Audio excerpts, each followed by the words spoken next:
नमस्कार। आज हम एक दिलचस्प कहानी पर बात करेंगे, पुनर्जन्म प्रतिशोध चक्र। हाँ, ये कहानी है जेमी नाम के एक आदमी की।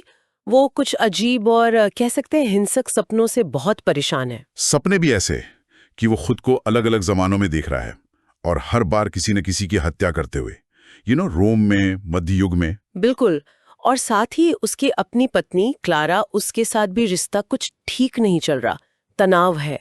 तो आज हम इसी कहानी के ताने बाने को खोलेंगे, देखेंगे कि इसमें पुनर्जन्म, कर्म, बदला और माफी, इन सब विषयों को कैसे पिरोया गया है। हाँ, समझने की कोशिश करेंगे कि कहानी कहना क्या चाहती है। तो शुरुआत होती है जेमी के इन्हीं सपनों से।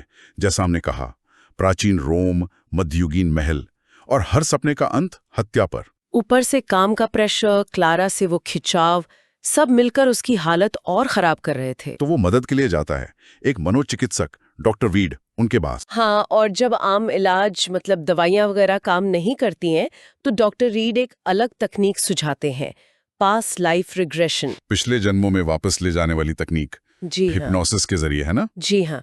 और हिप्नोसिस में जो सामने आता है वो चौंकाने वाला है। जेमी देखता है कि वो एक ही आत्मा की हत्या कर रहा है, बार बार, हर जन्म में, अलग शरीर में, अलग समय पर। बिल्कुल। तो ये सिर्फ बुरे सपने नहीं थे, ये असल में पिछले जन्मों की यादें थी, बहुत दर्दनाक यादें। और यहीं से वो प्रतिशोध के चक्र वाली बात सामने आती है ना? सही कहा। कहानी के मुताबिक ये एक तरह का हिसाब किताब बन गया था। उसने मारा, फिर अगले जन्म में उस आत्मा ने उसे मारा, और ये सदियों से चला आ रहा था। और फिर कहानी का सबसे बड़ा ट्विस्ट, वो आत्मा, वो इस जन्म में कौन है? उसकी पत्नी क्लैरा। अरे बाप रे! और डॉक्टर रीड उसे चेतावनी भी देते हैं। हाँ, कि देखो, कर्म के हिसाब से पिछले जन्म में तुमने उसे मारा था, तो इस जन्म में वो तुम्हें मारेगी, अगर तुमने ये चक्र नहीं तोड़ा। मतलब नियति, भाग्य। कहानी तो यही दिखा रही है कि बचना मुश्किल है। हाँ, कहानी इस पॉइंट पे नियति को काफी मजबूत दिखाती है। जेमी को यकीन नहीं होता, जाहिर है, कौन मानेगा। लेकिन होता वही है। पता चलता है कि क्लारा का एक अफेयर चल रहा है। और वो और उसका प्रेमी मिलकर जेमी को मारने का प्लान बनाते हैं, और वैसा ही करते हैं। क्लारा जेमी को मार देती है चाकू से। और फिर पैसे लेकर प्रेमी के साथ भाग जाती है। यहाँ कहानी एक बड़ा सवाल छोड़ जाती है। क्या ऐसे चक्र से निकलना नामुमकिन है? क्या इंसान बस अपनी किस्मत का कैदी है? लेकिन चक्र तो घूमता रहता है। कहानी आगे बढ़ती है। जेमी का फिर जन्म होता है। हाँ, इस बार जैक्सन मूर के नाम से। और सालों बाद उसकी मुलाकात होती है इलेन नाम की एक महिला से। जो कौन है? वही क्लारा वाली आत्मा। बिल्कुल।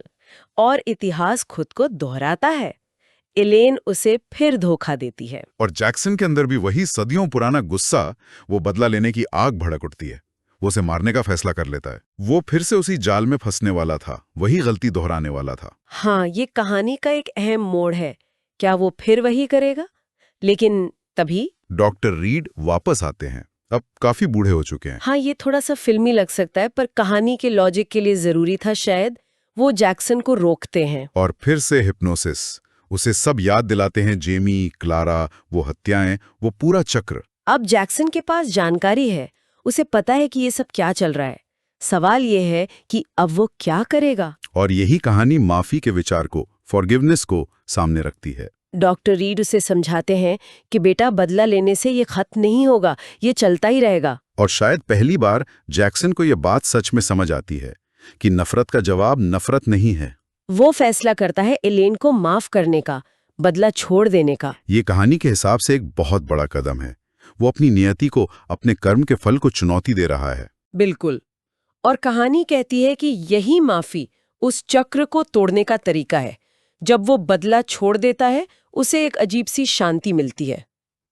अच्छा, एक और दिलचस्प बात थी, डॉक्टर रीड को जैक्सन का पता कैसे चला इस जन्म में? हाँ, वो बताते हैं कि उनकी मृत पत्नी की आत्मा ने सपने में आकर जैक्सन का चेहरा और पता बताया था। वाह, मतलब मदद कहीं से भी आ सकती है। कहानी यही दिखाती है, जब रास्ता सही चुनो तो मदद मिलती है। तो जैक्सन को शांति मिली, फिर उसकी जिंदगी में मिया आती है। हाँ, मिया। और बाद में एक और रिग्रेशन सेशन से पता चलता है कि मिया की आत्मा, वो उसके हर पिछले जन्म में कहीं ना कहीं मौजूद थी, चुपचाप।